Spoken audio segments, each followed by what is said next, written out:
इस पात्र को देख रहे हैं? एक कुम्हार इस पात्र को बड़ी यातना से, बड़ी सावधानी से गढ़ता है।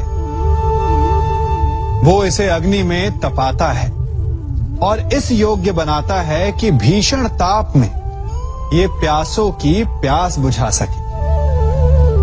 और इस घट का आरंभ जल से होता है।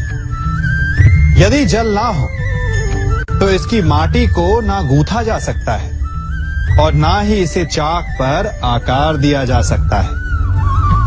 जल इसका लक्ष्य है, क्योंकि इसे अपने भीतर जल को संचित करके रखना है।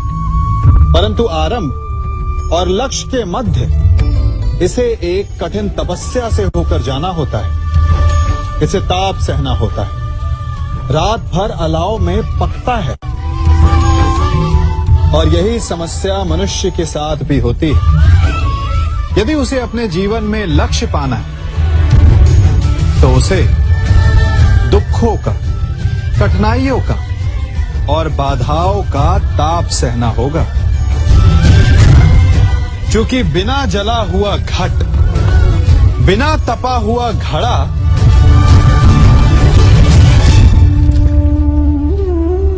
जल का संचय नहीं कर सकता।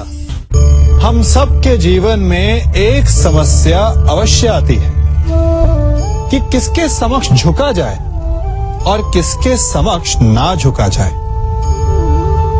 अधिकतर लोग ये कहते हैं कि एक स्वाभिमानी किसी के समक्ष नहीं झुकता, तो कुछ लोग ये कहते हैं कि जिसका आकार बड़ा होता है वो झुका हुआ है। विभिन्न मत हैं इस विषय में, परंतु सत्य क्या है? क्या आपने कभी इस सत्य को जानने का प्रयास किया? विचित्र पहेली है ना? वास्तविकता में ये सब परिस्थिति जन्य है। परिस्थिति के अनुसार झुकना भी उचित है और परिस्थिति के अनुसार ना झुकना भी। यदि आपको ऐसा लगे कि ये बात अनुचित है, आपके मन, आपकी आत्मा से ये स्वर उठे कि ये अनुचित है, तो ना झुकिए। ऐसा करना आपकी आत्मा को उठा देगा। और यदि आपको ऐसा लगे कि किसी की बात उचित है, परंतु अपनी आयु, अपने पद, अपने अहंकार के कारण उस बात को आप मान नहीं पा रहे, तो तुरंत नतमस्तक हो जाइए, तुरंत झुक जाइए। क्योंकि ऐसा करने से आपके अहंकार का आकार कम हो जाएगा और आपके व्यक्तित्व का कद और बढ़ जाएगा। आपने अपने जीवन में कभी तलवार खरीदी है?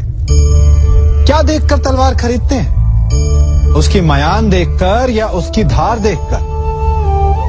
अरे, मैं भी कैसा प्रश्न पूछ रहा हूं आपसे। यह आवश्यक थोड़ी कि आप कोई योद्धा या क्षत्रिय हो। ये भी हो सकता है कि आप कोई व्यापारी, कोई छात्र या शिक्षक हो। तो चलिए मैं आपसे ये पूछता हूं कि आप नए वस्त्र कैसे खरीदते हैं? क्या उसका रंग रूप देखकर खरीदते हैं या उसकी गुणवत्ता देखकर? गुणवत्ता देखकर, है ना? ठीक उसी प्रकार जब आप किसी मनुष्य से मिले तो उसके रंग रूप पर मत जाइए, उसका आचरण समझने की चेष्टा कीजिए, उसकी मेधा, उसकी प्रतिभा का मूल्यांकन करने का प्रयास कीजिए। आपका जीवन बहुत ही सरल हो जाएगा। संसार में सबसे अधिक घाव किससे हो सकता है?